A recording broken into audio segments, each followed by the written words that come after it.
Lesson 2. Road to Peace. Freedom. The word for today. After Saul returned from pursuing the Philistines, he was told, "David is in the desert of En-Gedi." So Saul took 3,000 chosen men from all Israel and set out to look for David and his men near the crags of the wild goats.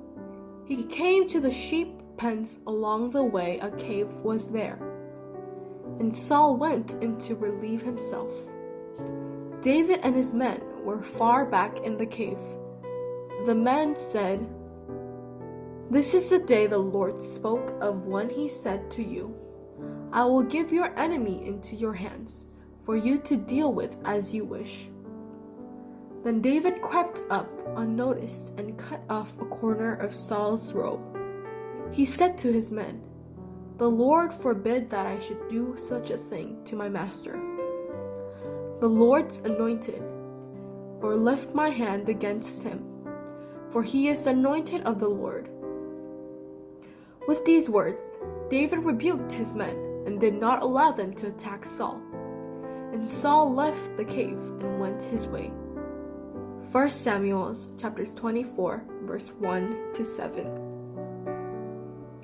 Saul decided to kill David when his kingship was threatened. "I know that you will surely be king, and that the kingdom of Israel will be established in your hands." 1 Samuel chapter 24, verse 20. Saul thought that even if God tried to make David king, God could not help it if he killed David. What did David do to Saul? Why did David cut Saul's robe and hurt his heart? David gave up the opportunity to kill Saul, who was trying to kill him. Saul was God's anointed king. He himself thought that he could ascend the throne only if God allowed it. What is the big difference between David and Saul's thinking?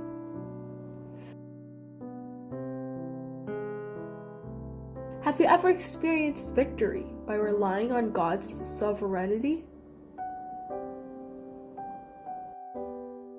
What Christians believe is not what their own sincerity, but the faithfulness of God's promises.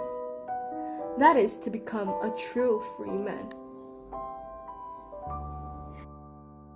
God has promised us that you are mine, and that I will take responsibility for you and ensure the safety of your life. Meet Jesus and enjoy real freedom from the worries of the world.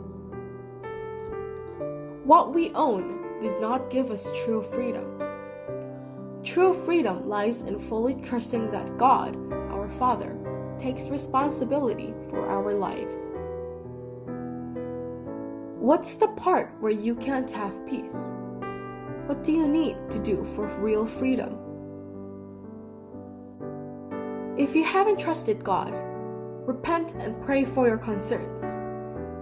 It is because God is the sovereign of our lives. May you enjoy peace by trusting in God until next time. The next lesson will deal with Christian fellowship. Thank you.